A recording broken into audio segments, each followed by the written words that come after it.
Alexandre Moreau. Le milliardaire parisien s'arrêta net devant l'homme affalé contre le mur du métro. Et sans réfléchir, il lui lança « Épousez-moi ». Julien, le sans-abri aux yeux hagards, leva la tête, stupéfait, et accepta sur un coup de tête, ignorant que cette décision allait déterrer un passé qu'il avait enterré depuis des années. Mais lorsqu'Alexandre découvrit la vérité sur l'identité de Julien, leur union naissante se transforma en un tourbillon de trahison qui menaça de tout détruire. La pluie tombait drue sur les rues de Paris ce soir-là, transformant les pavés en miroirs scintillants sous les lumières des réverbères. Alexandre, habitué au salon feutré des hôtels de luxe et aux négociations d'affaires impitoyables, se sentait pour la première fois vulnérable. À 35 ans, il dirigeait un empire immobilier qui s'étendait de la Tour Eiffel aux banlieues oubliées. Mais sa vie personnelle était un désert. Son coming out, 5 ans plus tôt, avait été un scandale dans les cercles conservateurs de sa famille. Son père, un magnate de l'industrie, l'avait renié publiquement, déclarant que l'homosexualité n'avait pas sa place dans l'héritage Moreau. Depuis, Alexandre collectionnait les relations superficielles, craignant toujours le jugement social qui pesait sur lui comme une épée de Damoclès. Ce soir, en sortant d'une réunion tendue où il avait dû défendre un projet controversé de rénovation urbaine accusé de chasser les pauvres pour faire place aux riches, Alexandre errait sans but. C'est alors qu'il vit Julien, assis sous un porche, tremblant de froid. Un carton pour seul abri. Quelque chose dans le regard de cet homme, un mélange de défi et de résignation, le frappa au cœur. Sans savoir pourquoi, Alexandre s'approcha. « Vous avez l'air d'avoir besoin d'aide, » murmura-t-il. Julien, 28 ans, leva les yeux. Son visage marqué par la rue portait les traces d'une beauté fanée, des cheveux bruns en désordre, une barbe naissante, et des yeux bleus qui trahissaient une intelligence aiguisée. Laide. Ça se paie toujours, répondit-il d'une voix rauque, imprégnée d'un accent provincial. La conversation s'enchaîna naturellement, comme si le destin les avait poussés l'un vers l'autre. Julien raconta brièvement sa chute, un licenciement brutal, une rupture familiale, et la spirale de la précarité. Alexandre, touché par cette franchise brute, proposa un café, puis un repas. Au fil des heures, dans un bistrot discret du Marais, ils parlèrent de tout et de rien. Alexandre confia ses luttes intimes, son isolement malgré la fortune. Julien écoutait, hochant la tête, partageant des bribes de sa propre douleur ou une enfance dans une famille catholique stricte qu'il avait rejetée quand il avait avoué son attirance pour les hommes. Pour la première fois, Alexandre se sentit vu. Non pour son argent, mais pour son âme. Le lendemain, Alexandre revint. Il offrit à Julien un toit temporaire dans un de ses appartements vides. Julien hésita, méfiant, mais accepta. Les jours devinrent semaines. Une attirance mutuelle grandit, subtile, faite de regards prolongés et de confidences tardives. Alexandre, habitué à contrôler tout, se surprit à rêver d'une vie partagée.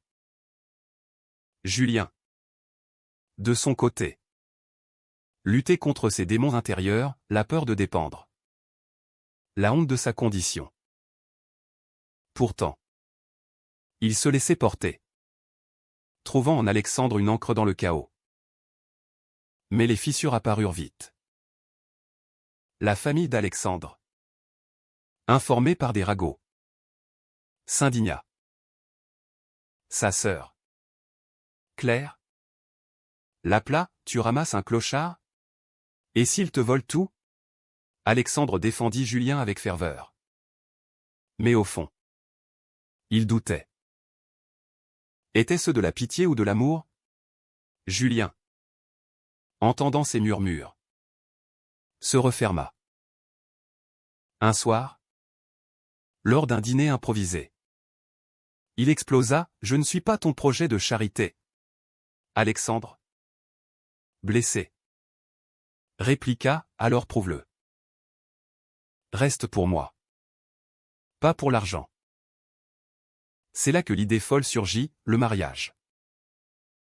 Une union civile. Un engagement qui scellerait leur lien au-delà des apparences. Julien, après une nuit d'insomnie, accepta. Mais il cachait un secret, il n'était pas un simple sans-abri. Son vrai nom était Julien Lefebvre. Fils d'un homme d'affaires ruiné par Alexandre des années plus tôt. Les préparatifs du mariage furent un tourbillon. Alexandre, excité, organisa tout avec discrétion pour éviter les médias. Julien, rongé par la culpabilité, hésitait à révéler la vérité. Son père avait perdu son entreprise à cause d'une fusion agressive menée par Alexandre. Julien avait juré vengeance. Mais la rue l'avait brisé. Rencontrer Alexandre par hasard avait été une coïncidence cruelle. Fallait-il trahir cet homme qu'il aimait? Ou trahir sa propre famille en oubliant le passé? Les tensions montèrent. Lors d'une rencontre avec la famille d'Alexandre, le père, Henri, fit irruption. Tu vas épouser un homme? Et un parasite en plus, hurla-t-il. Alexandre tint bon. Mais Julien, témoin de la scène, sentit le poids de la société, les regards méprisants. Les murmures sur l'homosexualité comme une faiblesse. Il décida de confronter Alexandre sur son passé professionnel. As-tu ruiné des vies pour ton empire? Demanda-t-il. Alexandre avoua. Sans remords, c'est le business. Julien vacilla. Mais garda le silence sur son lien personnel. À mesure que la date approchait, Julien reçut un appel anonyme, son frère. Apprenant la nouvelle, le menaça. Si tu épouses l'ennemi, tu es mort pour nous. Julien, déchiré, envisagea de fuir. Mais l'amour naissant pour Alexandre le retenait. Une nuit, il confia une partie de sa douleur, « J'ai perdu ma famille à cause de qui je suis. » Alexandre, ému, promis, nous serons notre propre famille. Pourtant, le doute s'insinuait. Julien se demanda si cet engagement était une trahison ou une rédemption. Le jour du mariage civil, dans une mairie discrète, Alexandre rayonnait.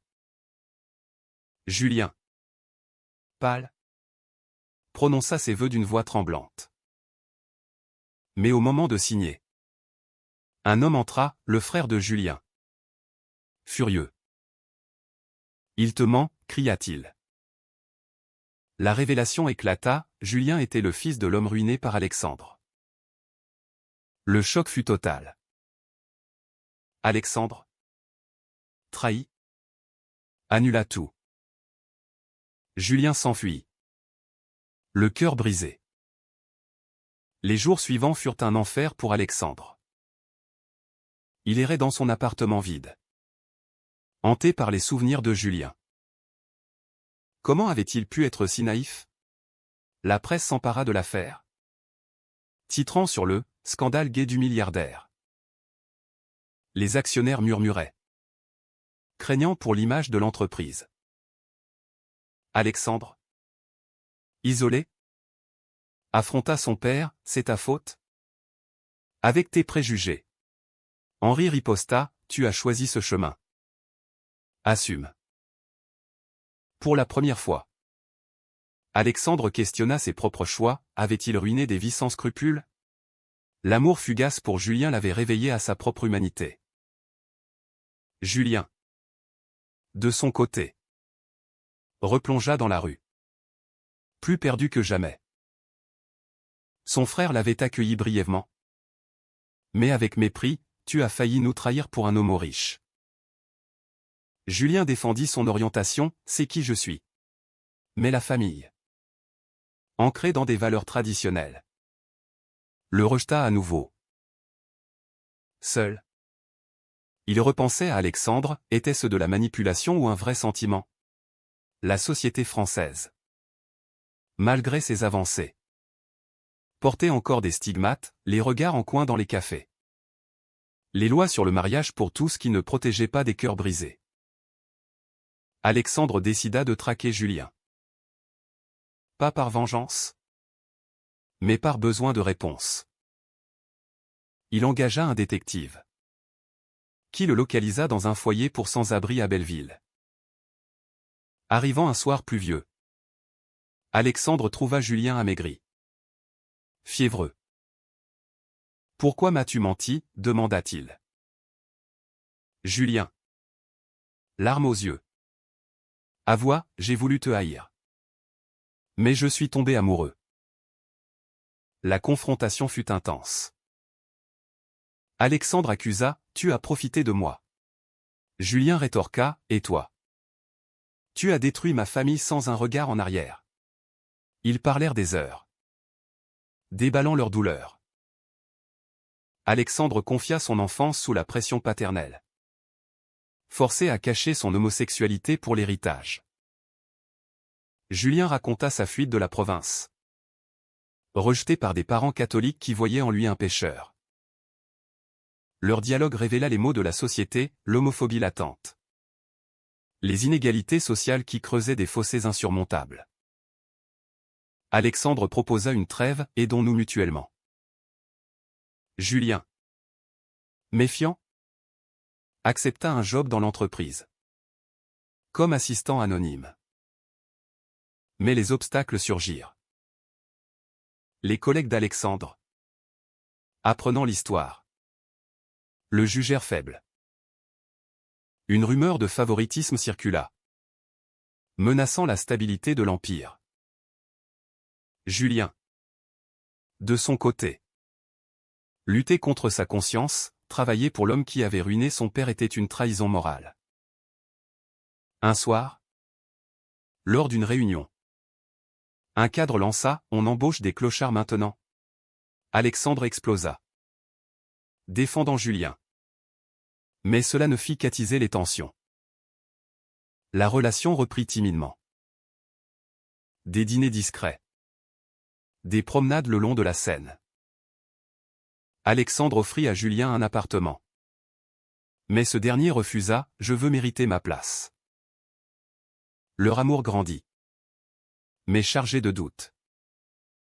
Alexandre affronta sa famille lors d'un dîner tendu.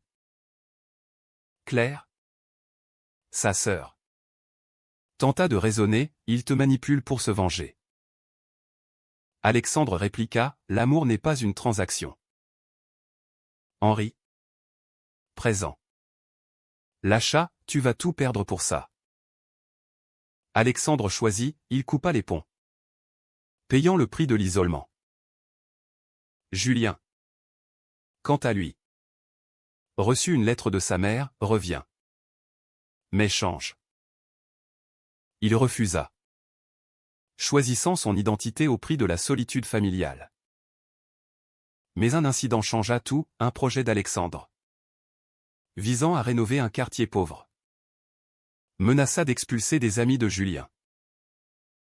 Il confronta Alexandre, « Tu recommences. » Alexandre, déchiré, annula le projet, perdant des millions.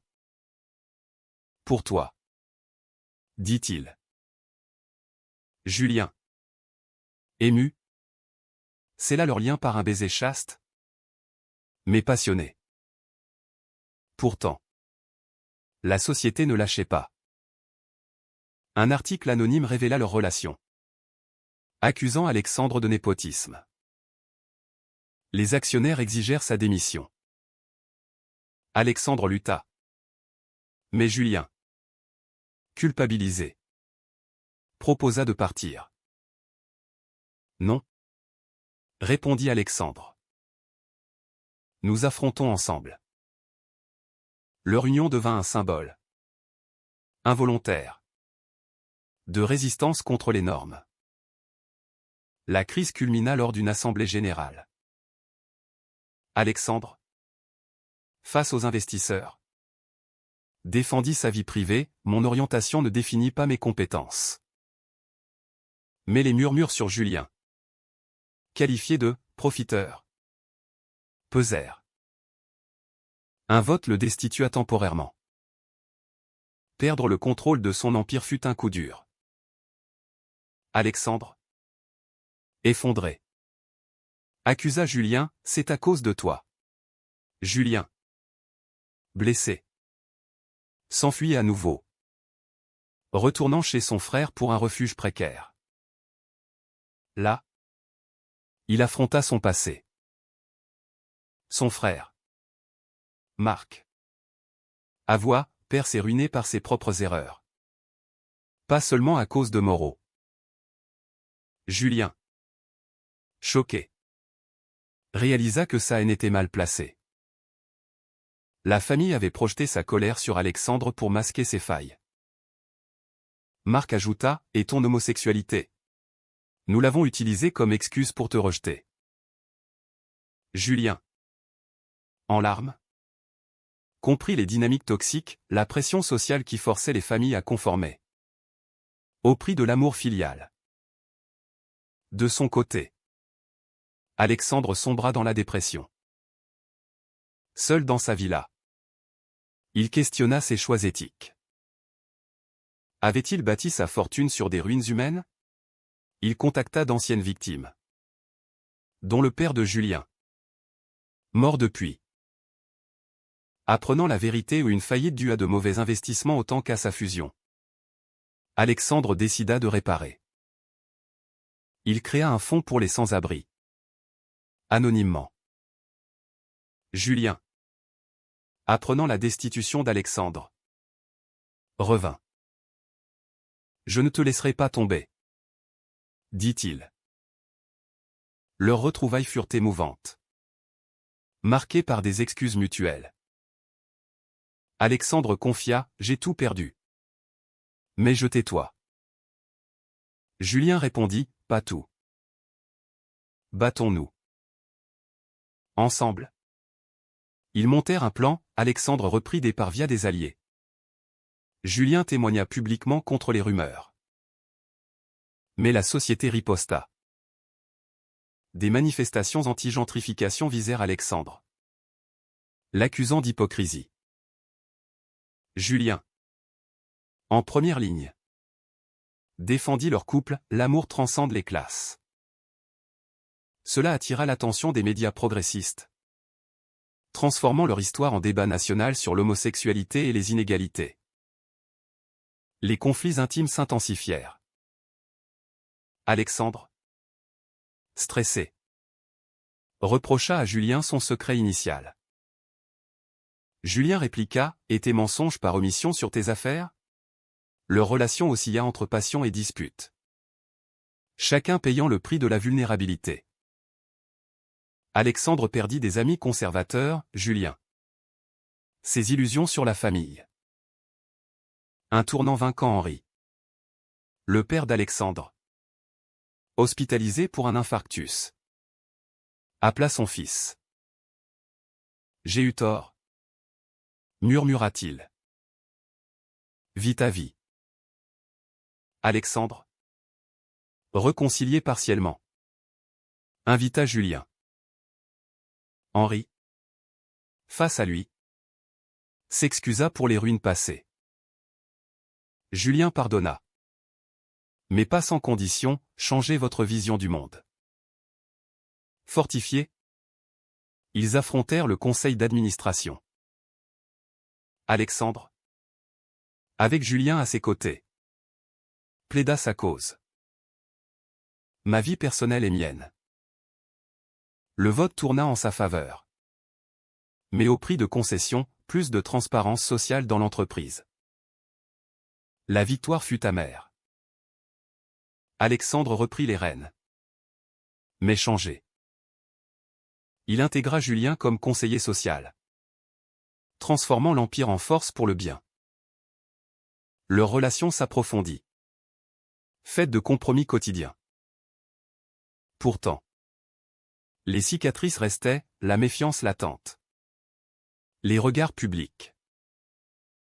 Un soir, lors d'une promenade à Montmartre, Alexandre posa la question « Regrettes-tu » Julien répondit « Non. Car j'ai trouvé qui je suis. » Ils s'embrassèrent, symbolisant une rédemption fragile. Mais la société n'oubliait pas. Des menaces anonymes arrivèrent, rappelant les préjugés persistants. Julien, traumatisé, envisagea de partir pour protéger Alexandre. Non, dit ce dernier. Nous restons unis. Au fil des mois, leur histoire inspira d'autres, des jeunes gays rejetés trouvèrent du courage. Alexandre fonda une association contre l'homophobie.